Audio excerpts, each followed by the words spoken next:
দেখেন কিভাবে আমরা মেশিনে ডিম সিদ্ধ করি। যত দিন যাচ্ছে ততই যেন সব কিছু ডিজিটাল হয়ে যাচ্ছে। মাশাআল্লাহ তাবারাকাল্লাহ। এইদিকে বানাচ্ছি আরবিয়ানদের মনের মতো কিছু সকালের নাস্তার। এখানে আমি আলু নিছি, আলু ভাজবো, ফ্রাই করব। এটা কিছুদিন আগে নোরা মাই শিখাইছিল আলু ভাজাটা, বাট এখনো আর করি নাই, অনেক দিন হয়ে গেছে। এই যে রাতের বেলা বাচ্চাদের জন্য আলুটা ভাজবো, ফ্রাই করব, আর নেগিসটা ভাজবো ইনশাল্লাহ। দেখি, বাসার ভিতর মেহমান আছে, বাচ্চা আছে ছোট ছোট অনেকগুলা, ওদের জন্য রান্না করবো। এগুলা রান্না মানে ভাজা ফ্রাই আর কি সব কিছু। তো সাথে থাকুন, দেখতে থাকুন।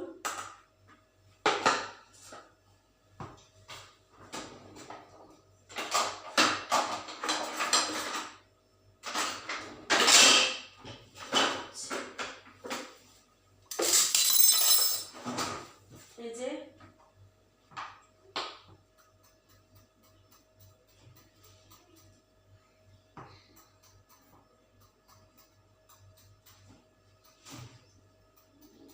তো আলুগুলো যেভাবেই করে নিব।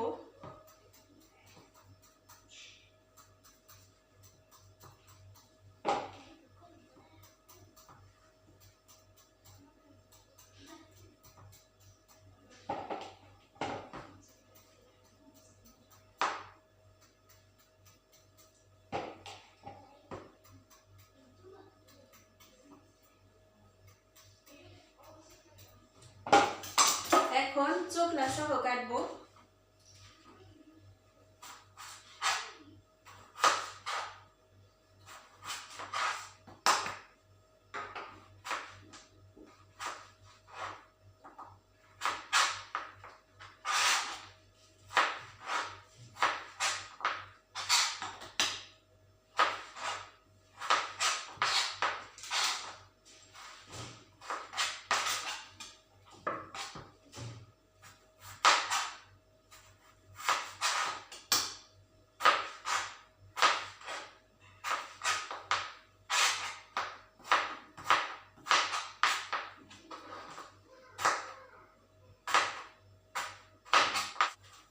আর এদিকে চলে আসলাম, এখন ন্যাগিসগুলো ভাজবো।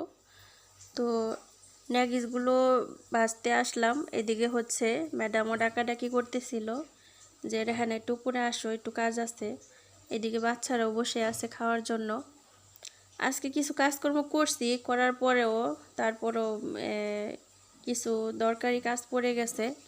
আর এদিকে ম্যাডাম অনেক জিনিসপত্র আছে, সেই জিনিসপত্রগুলো ওনার বাবার বাড়িতে পাঠাবে, তার জন্য হয়তোবা প্যাকিং করার জন্য ডাকতেছিল। আমি ভাবলাম যে ঠিক আছে, আমি যাব, বাট একটু। তো এখানে ন্যাগিসগুলো আমি ভেজে নিলাম। বাচ্চারাও খাওয়ার জন্যই করতেছে, অনেক রাত হয়ে গেছে, প্রায় রাতের 11টার বেশি বাজে।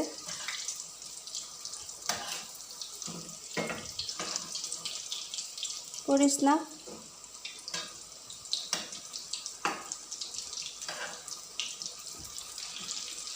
আমার এটা দিয়ে না উঠাইতে বিরক্ত বোধ করি। এখন ওই চিমটা দিয়ে উঠাই, অভ্যাস হয়ে গেছে, তো ওগুলো দিয়ে কাজ করতে ইচ্ছা করে।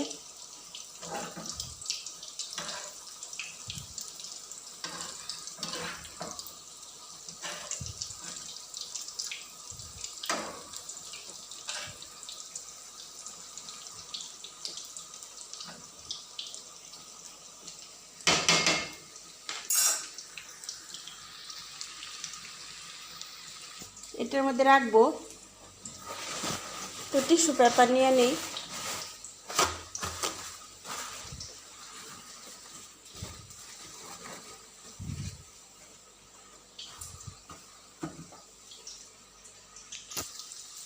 আমার ন্যাগিসগুলো ভাজা হয়ে গেল, এখন তুলে নিব।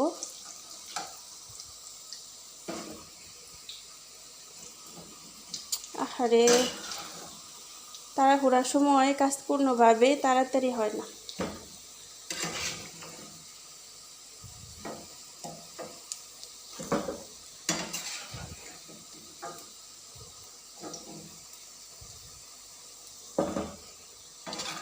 আলুগুলো ভাজতে অনেক সময় লাগবে, এগুলা তো স্যাম্পল হয়ে যাব তাড়াতাড়ি।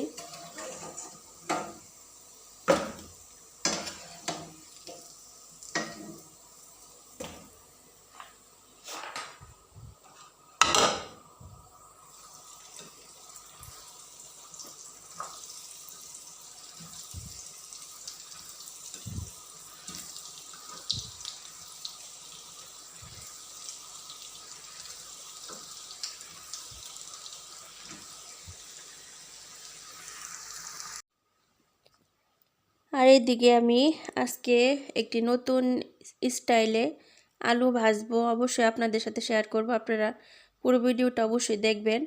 তো আমি একটি ডিম দিয়ে দিলাম, আলুটা যেন সুন্দর হয় আর সফট হয়। তো দিয়ে দিব এখন হচ্ছে অর্ধেকটা লেবু দিয়ে দিব, আর এখানে আমি দিয়ে দিচ্ছি গোলমরিচের গুঁড়ো। তো যেহেতু বাচ্চারা খাবে ওইভাবে কোনো স্পাইসি আমি দিব না। তো এখন এই যে লেবুটার রস অনেক, তার জন্য অর্ধেকটা দিয়ে দিলাম, আর যদি আপনারা পারেন একটা পুরো দিবেন। তো এখন আমি দিয়ে দিব স্বাদ মতো লবণ,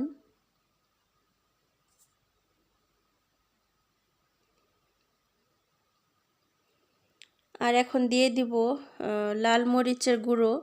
তো আমি লাল মরিচটা দিচ্ছি জাস্ট কালার হওয়ার জন্য, এটা কিন্তু একদমই ঝাল না, একদমই মানে ঠান্ডা, কোনো ঝাল নেই।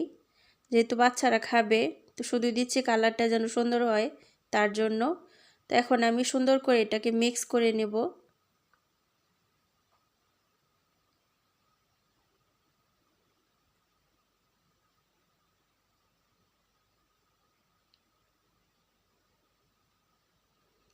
তো এখন আমি দিয়ে দিলাম নরমাল আটা, দিয়ে হালকা করে মিক্স করব। বেশি মিক্স করতে গেলে একদম মানে বেশি আঠা আঠা হয়ে যাবে, তার জন্য একটু ঝরঝরা রাখবো আলুটা।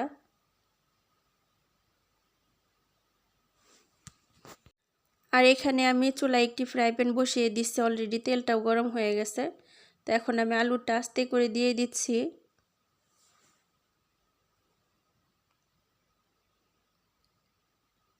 তো আমি পরিমাণ মতো দিচ্ছি যেন আলুটা সুন্দরভাবে মচমচা হয়। একদমই বেশি আপনারা দিতে যাবেন না, যদি বেশি দেন তাহলে আলুটা সুন্দরভাবে মচমচা হবে না। তো চুলার জালটা একদম মিডিয়াম রাখতে হবে, একদম বেশি না একদম কম না। আর দেখেন আলু ভাজাটা কি সুন্দর একটা মানে চিকেন কন্টাকির মতো একটা লুক আসতেছে, মাশাআল্লাহ তাবারাকাল্লাহ। তো অনেক মজার একটি রেসিপি, অবশ্যই আপনারা বাসায় ট্রাই করবেন। একবার যদি আপনারা খান এইভাবে করে, দ্বিতীয়বার এটার লোভ সামলাতে পারবেন না। আর বাচ্চারা তো এটার একটা একটা ফ্রেন্ড হয়ে যাবে যে এটা আমার চাই নেক্সট টাইম ইনশাআল্লাহ। তো আমাদের বাসায় বাচ্চারা এখন এটা সব সময় খেতে চায়। আসলে সব সময় করাটা সম্ভব হয় না, যেহেতু এটা বাঁচতে গেলে একটু সময়ের প্রয়োজন পড়ে, আর আমি যেহেতু এত কাজকর্ম করি তার জন্য ওইভাবে সময় হয়ে ওঠে না। তারপরেও চেষ্টা করি বাচ্চাদের মনটা খুশি রাখার জন্য। আলহামদুলিল্লাহ রব্বিল আলামিন, দেখেন অনেক সুন্দর একটি কালার আসলো, মাশাআল্লাহ তাবারাকাল্লাহ। তো এখন আমি টিস্যু পেপারটা দিয়ে রাখছি, ওইটার মধ্যে সুন্দর করে নামিয়ে নিচ্ছি।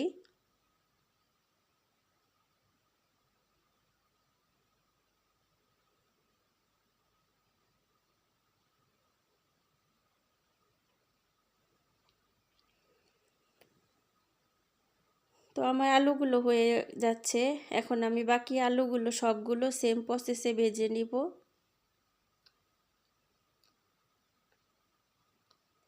কারা কারা আমার রেসিপি দেখে অবশ্যই বাসায় ট্রাই করবেন, অবশ্যই কমেন্টে জানাবেন, খেয়ে বলবেন কেমন মানে আইডিয়াটা হয়েছে। অনেক মজার একটি খাবার, মাশাআল্লাহ তাবারাকাল্লাহ। এই তো আমি বাকিগুলো এভাবে ভেজে নিব।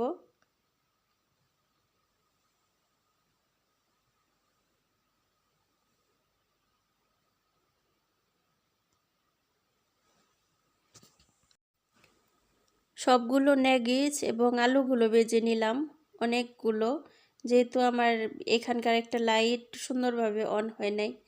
আর এগুলো কিন্তু আলুগুলো দেখতে অনেক লোভনীয় হয়েছে, তারপর খেতে অনেক লোভনীয় হয়েছে। অবশ্যই আপনারা ট্রাই করবেন বাসায় ইনশাআল্লাহ। তো আজকে এখন বাচ্চাদেরকে খাবার দিব, এখন এটাই হচ্ছে শেষ কাজ। এটা করে তারপর বাচ্চাদেরকে খেয়ে খাবার দিয়ে খাওয়া শেষ হলে তারপর আমি চলে যাব ঘুমাতে। কেমন হলো আমার রেসিপিটা অবশ্যই জানাবেন। আসসালামু আলাইকুম সবাইকে, সবাই কেমন আছেন? আশা করছি অনেক ভালো। তো এদিকে সকাল সকাল চলে আসলাম নাস্তা বানাতে, ঘুম থেকে উঠলাম। রাতের বেলা দেখলেন অনেক কিছু শেয়ার করলাম আপনাদের সাথে। বাচ্চাদেরকে অনেক মজা করে খাবার রান্না করলাম, কম বেশি খাওয়ালাম। তো এখন সকালবেলা সবাই নাস্তা করবে, আজকে শুক্রবার, সবাই নাস্তা করবে। তার জন্য সকাল সকাল মেশিনটার মধ্যে ডিম আজকে সিদ্ধ করব। তো প্রায় টাইমে করি, আবার প্রায় টাইমে এখানে করিও না, কিন্তু এখানে কখন করি যখন মানে সময় হাতে থাকে না, তাড়াতাড়ি অনেক ইয়া হয় তখন। তো এখানে কি হয়, এখানে দিলে আমার জন্য একটু ভালো হয়, যে এটা কোনো টেনশন করতে হয় না কখন সিদ্ধ হবে, এটা সেটা হয় না। তো এটার মধ্যে দেখলেন ওই মগটা দিয়ে 1 মগ পরিমাণ পানি দিয়ে দিলাম। দিয়ে এখন আমি এখন এই ছোট ওই মগটা দিয়ে আমি এখন সবগুলো ডিম একটু করে একটু ছিদ্রি করে নিব। এই যে এটার একটা ইয়ের মতো আছে, নেডেলের মতো। তো এটার মধ্যে আস্তে করে বাড়ি দিলেই কি হয়, ডিমটা হালকা একটু ছিদ্রি হয়, মানে যেন ওইটা দিয়া গরম ভাবটা বেশি যায় আর যেন তাড়াতাড়ি ডিমটা সিদ্ধ হয়ে যায়। সুবহানাল্লাহ। আসলে মানে মানুষের বুদ্ধির কোনো শেষ নাই, যত দিন যাচ্ছে ততই সব কিছু ডিজিটাল হচ্ছে। সুবহানাল্লাহ। আমার লাইফে আমি ফার্স্ট দেখলাম যে ডিম সিদ্ধ করার মেশিন হয়। তো এটা প্রায় ইউজ করতেছি, প্রায় 5-7 বছর ধরে ইউজ করতেছি, বাট এখন আপনাদের সাথে শেয়ার করলাম। তো এই ডিম সিদ্ধ করার মেশিনটা এখানে 7টা-8টা ডিম করা যায়, 7টাও করা যায়, 8টাও করা যায়। এখন আপনি যে কয়টা করেন, আবার যে ওইখানে এক সাইডে কাপগুলো আছে ওগুলোর মধ্যে ডিম পোস্ট করা যায়। সুবহানাল্লাহ, আলহামদুলিল্লাহ রব্বিল আলামিন। তো এখন ডিম সিদ্ধ হোক, বাকি কাজগুলো করি। তো এখানে গরম পানি বসিয়ে দিছি, যে আজকে দুধ চা বানাবো। তো কয়েকদিন আগে দুধ চা বানাইছিলাম, তো এখন আবার প্রতি শুক্রবারে আমি স্পেশালি প্রতি শুক্রবার দিন বানাই, যেহেতু শুক্রবার দিন ওনারা নাস্তা করে। আর শুক্রবার দিন আমার কেমন যেন একটা অন্যরকম একটা ভালো লাগা কাজ করে, আমার কাছে অন্যরকম একটা স্পেশাল কিছু করতে ইচ্ছে করে। সুবহানাল্লাহ। তো এই দুধ চাটা সবসময় করি না, মাঝে মধ্যে করি। আর আমি যেই সিস্টেমে দুধ চাটা করি, এটা আমার স্যার ম্যাডাম সবাই অনেক পছন্দ করে, বাচ্চারা তাও বেশি। তো দেখলেন আমি 4টি এলাচ, দারচিনি, একটু লং দিয়ে দিলাম। তো 2-3 মিনিট বয়লিং হইতে হইতে এদিকে আমি চা পাতাটা বের করে নিই। আগের অনেক চা পাতা ছিল, ওগুলো ফেলে দিছি, এখন আবার নতুন করে ভরতেছি। তো এই তো নতুন চা পাতাটা দিয়ে আজকে চা করব।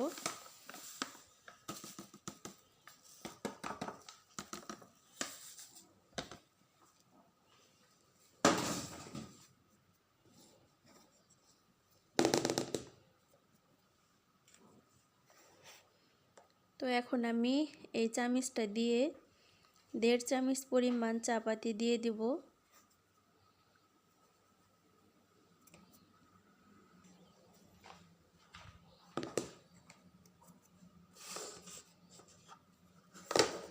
তো বাকিটা আমি ঢেকে সুন্দর করে রেখে দিব।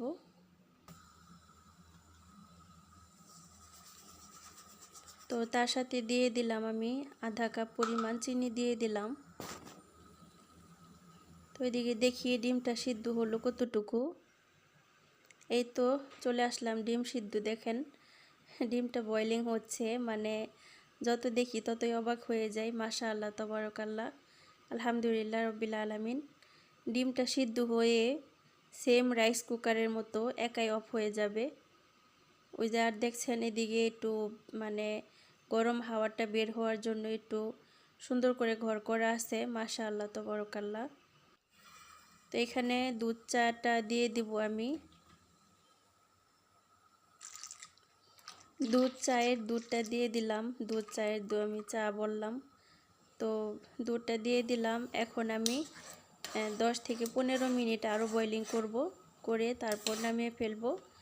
তো দুধ চাটা হতে থাক, হইতে হইতে আমি এখন ডিম পোস্ট করব। ডিম পোস্ট করার জন্য আমি এখানে কিছু টমেটো আর ক্যাপসিকাম আমি সুন্দর করে স্লাইস করে কেটে নিলাম। তো রাউন্ড করে কাটলাম, কারণ এটার মধ্যে একটু করব, অনেক দিন হয়ে গেছে এভাবে করি না।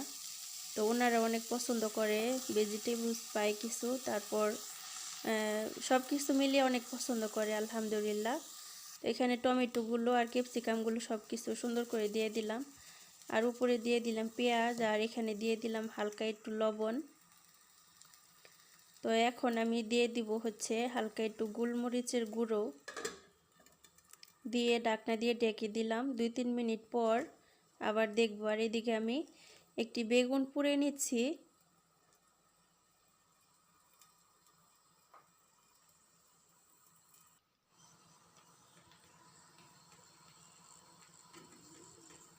আর এদিকে আমার ডিম পোস্টটা হয়ে গেল। তো আমি এখন জালটা অফ করে দিয়ে ডেকে রাখলাম।